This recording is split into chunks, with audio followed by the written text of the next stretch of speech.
جی مشتاق صاحب جی تو order calling attention ہے.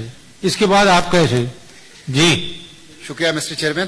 اللہم صلی وسلم علی عبدک و رسولک و حبیبک سیدنا محمد النبی الامی وعلی آلہ و اصحابہ وبارک وسلم. مسٹر چیئرمین، میں 25 مارچ 2019 کو جو رپورٹ آئی تھی اسٹیٹ بینک آف پاکستان کی، جو 26 مارچ 2019 کو اخبارات میں شائع ہوئی ہے، جس میں کہا گیا ہے کہ رمضان سے پہلے مہنگائی کی شرح بہت زیادہ بڑھ جائے گی، اس کے اوپر وزیر خزانہ اور حکومت کی توجہ دلانا چاہتا ہوں. میری درخواست ہوگی کہ مجھے چند منٹ دیے جائیں تاکہ میں جو ادارے ہیں اس کے اعداد و شمار اور جو اس وقت معیشت کی صورتحال ہے اور عوام کی جو کیفیت ہے وہ اس مجلس کے سامنے رکھ سکوں.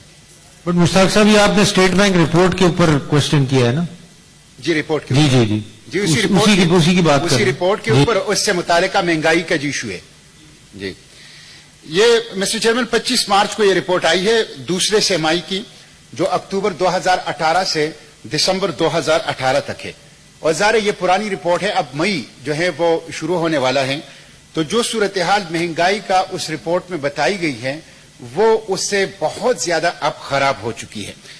یہ جو 25 مارچ کی report state bank of Pakistan کی آئی ہے، اس کے مطابق افراط زر جو ہیں وہ 7.5% پہ ہے، اور جی ڈی پی گروتھ جو ہیں وہ 6.2% جو ایکسپیکٹڈ تھا وہ 3.5% رہے گا اس رپورٹ کے مطابق.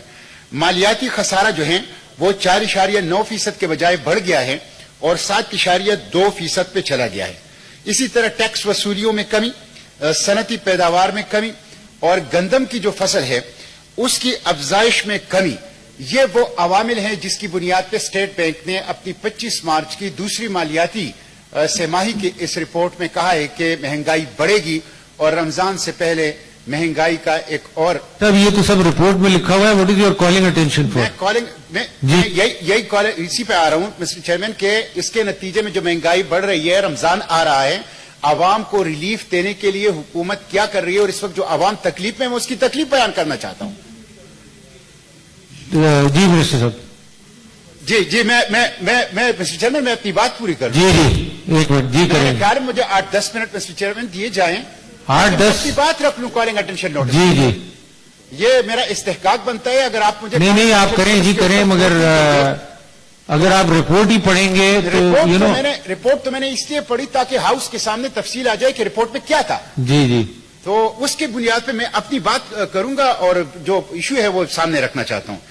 مسٹر چیئرمین، اس وقت کنزیومر پرائس انڈیکس جو تقریباً 400 سے زائد اشیاء کو مانیٹر کرتا ہے، اسٹیٹ بینک آف پاکستان اور پاکستان بیورو آف اسٹیٹسٹک، یہ تینوں ادارے کہہ رہے ہیں کہ اس وقت مہنگائی کا ایک سونامی ہے اور ریکارڈ اضافہ ہوا ہے مہنگائی میں جس کا گزشتہ 5 سال میں کوئی مثال نہیں ملتی. اور جس طرح حکومت نے کہا تھا کہ ہم غریب عوام کی چیخیں نکال دیں گے، اس وقت حقیقتاً غریب عوام جو ہیں وہ مہنگائی کی سونامی کی وجہ سے ان کی چیخیں نکل رہی ہے. آج کے اخبارات میں خبریں ہیں جس سے آپ پاکستان کی معیشت کی صورتحال کا اندازہ لگا سکتے ہیں اور غریب عوام کی تکالیف کا اندازہ لگا سکتے ہیں. پہلی خبر آج کے اخبار میں یہ ہے کہ مہنگائی کی شرح CPI کی رپورٹ ہے کنزیومر پرائس انڈیکس کی، یہ گزشتہ سال کی نسبت 12.91% بڑھ گئی ہے. دوسری خبر یہ ہے کہ 1 مئی سے یعنی کل سے حکومت پیٹرول کی قیمت میں فی لیٹر 14 روپے 37 پیسے کا اضافہ کر رہی ہے اور پیٹرول کی جو فی لیٹر قیمت ہے وہ 98.90 سے بڑھ کر 113.26 پر پہنچ جائے گی. تیسری خبر آج کے اخبارات میں یہ ہے کہ حکومت IMF سے ڈیل کی طرف جا رہی ہے اور 600 ارب روپے کے نئے ٹیکس رمضان سے پہلے لگانے کا منصوبہ ہے، اور جو ٹیکس جو ڈیٹ ٹو جی ڈی پی ریشو ہے وہ آج کے اخبارات کے مطابق 77% پر IMF کی رپورٹ ہے کہ وہ پہنچ چکا ہے. یہ جو صورتحال ہے اس وقت معیشت کی، 4.5 ارب روپے IMF سے بیل آؤٹ پیکیج لے رہے ہیں. اس کے لیے غریب عوام کو بھی کا گلا گونٹا جا رہا ہے، معیشت کا گلا گونٹا جا رہا ہے، نئے ٹیکس لگائے جا رہے ہیں، یہاں تک کہ اب ان کے جو تہذیبی جو ٹارگٹس ہیں مدارس کا گلا بھی اس کے لیے گونٹا جا رہا ہے. مسٹر چیئرمین، جون 2019 تک رپورٹس یہ ہیں کہ پاکستان کی جو قرض کا حجم ہے وہ $103 بلین تک پہنچ جائے گا، اور ایک اندازے کے مطابق 1,20,000 روپے ہر پاکستانی جو ہے وہ مقروض ہو جائے گا. एशियन डेवलपमेंट बैंक की रिपोर्ट है कि 2020 में पाकिस्तान वो मुल्क होगा खित्ते में जिसकी जीडीपी ग्रोथ सबसे कम होगी। इस वक्त हमारा जीडीपी ग्रोथ 3.6% तक घट गया है, 3.4% से 2.7% पे आ गया है। और मिस्टर चेयरमैन मुझे बोलने दिया मैं ये कह रहा हूं, वो भी यही कह रहे हैं कि आप रिपोर्ट पढ़ें और अखबार की न्यूज पढ़ें। नहीं, मैं समझ रहा हूं आपका, बट अगर आप कॉल अटेंशन स्पेसिफिकली रेज कर दें ताकि मिनिस्टर जवाब दे सकें। Mister chairman, calling attention notice तो इस ऑर्डर ऑफ द डे में लिखा हुआ जी जी लिखा हुआ है, रिपोर्ट लिखी हुई है ना, तो आप उसमें जो चीज स्पेसिफिकली रेज करें ताकि वो जवाब दें।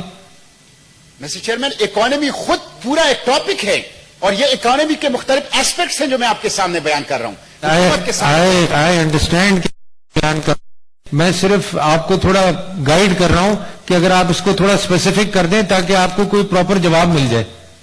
ठीक है, ठीक है, मुझे आप 2-3 मिनट और दीजिए, मैं इसको वाइंड अप कर रहा हूं। मिस्टर चेयरमैन, इस वक्त जो नया पाकिस्तान है इसमें 141 रुपए फी डॉलर मिल रहा है। 2 लाख सोना जो है वो 70 रुपए पे पहुंच गया है, 70,000 पे। इसी तरह जो पेट्रोल है वो इस वक्त 113 पे हो जाएगा और जो डीजल है वो 122 रुपए पे इजाफे के बाद हो जाएगा। और यही सूरत-ए-हाल बाकी जरूरियाती जिंदगी के अशिया के हैं। वजीर आजम साहब कहा करते थे मिस्टर चेयरमैन कि जब डॉलर की कीमत बढ़ती है, रुपए की कीमत कम होती है, पेट्रोल और डीजल की कीमत बढ़ती है, तो इसका मतलब मुल्क में करप्शन हो रहा है। अगर वजीर आजम साहब की बात जब वो अपोजिशन में थे ठीक थी, और बिल्कुल ठीक है, मैं उससे इत्तेफाक करता हूं, अगर करप्शन की वजह से डॉलर की कीमत बढ़ती है, अगर करप्शन की वजह से रुपए की कीमत गिर रही है, अगर करप्शन की वजह से पेट्रोल और डीजल तो पहले अगर करप्शन की वजह से हो रहा है तो इस वक्त जिस रफ्तार से ये चीजें बढ़ रही है तो मुल्क में करप्शन नहीं हड़प्शन हो रहा है इस वक्त। इसका मतलब यह है कि फुल फ्लिज इस वक्त करप्शन हो रहा है और उसकी वजह से मुल्क की मईशत का जो है वो बेड़ा गर्क कर दिया गया है। एमनेस्टी स्कीम की हुकूमत मुखालफत करती थी कि यह काला धन को सफेद करना है। एमनेस्टी स्कीम की मुखालफत करती है कि चोरों को सजा देने के बजाय सेफ एग्जिट देना है। एमनेस्टी स्कीम की हुकूमत मुखालफत करती थी कि इसके नतीजे में चोर जो है वो चोरों का तहफ़्फ़ुज़ कर रहे हैं। खुद एमनेस्टी स्कीम की हुकूमत बात कर रही है। मिस्टर चेयरमैन, कंक्लूड कर रहा हूं। इस वक्त जो IMF के साथ ये 13वें प्रोग्राम की तरफ जा रहे हैं, वजीर आजम साहब ने खुद मुलाकात की अपनी कैबिनेट के साथ, क्रिस्टीन लेगार्डे के साथ। खुद वजीर आजम कहा करते थे कि जब आप IMF के सामने बैठते थे तो कहां जाती है सॉवरेनिटी, कहां होती है इज्जत और वकार, कहां होती है खुद मुख्तारी। मैं खुद वजीर आजम से पूछना चाहता हूं, जब आप IMF के सामने गए हैं तो कहां है कौमी इज्जत, कहां है खुद मुख्तारी, कहां है पाकिस्तान की sovereignty. Mister chairman, secretary finance को लाया गया है। सेक्रेटरी फाइनेंस किसको लाया गया है? एक ऐसे बंदे को सेक्रेटरी फाइनेंस लगाया गया जो अकाउंट्स का बंदा है। एक ऐसे बंदे को सेक्रेटरी फाइनेंस लगाया गया है जिसने 120 अरब रुपए IPPs को जारी किए थे। एक ऐसे बंदे को सेक्रेटरी फाइनेंस लगाए हैं जिसके ऊपर इल्जाम है कि उसने 20 अरब रुपए के इश्तेहारात जारी किए हैं। एक ऐसे बंदे को सेक्रेटरी फाइनेंस लगाया है। कंक्लूड कर लें मिस्टर चेयरमैन, कंक्लूड। इस वक्त सूरत हाल ये है मिस्टर चेयरमैन, मैं हलाकू खान का एक वाकया सुना के खत्म कर रहा हूं। हलाकू खान का एक वाकया सुना के खत्म कर रहा हूं। हलाकू खान ने कहा था मिस्टर चेयरमैन, उसने मजलिस से जाई थी, मजलिस में एक वजीर ने कहा कि हलाकू खान ने कहा कि मैं शुक्र करता हूं कि मैंने जुल्म नहीं किया किसी के ऊपर। सारे वज़रा हैरान रह गए कि हलाकू साहब आप तो सरों के मीनार कायम करते हैं, तो आपने कैसे जुल्म नहीं किया?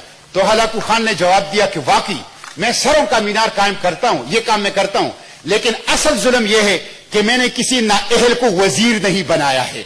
मैं मुहतरम चेयरमैन साहब, इस वक्त सिर्फ एक वजीर नाअहल नहीं है, इस वक्त पूरी की पूरी काबीना अंजुमन नाअहल है, नालायकों की एक अंजुमन है। Thank you. Mister chairman, utility store को बंद कर रहे हैं ये लोग, यूटिलिटी स्टोर को बंद कर रहे हैं और गरीब आवाम को। प्लीज जी जी जी।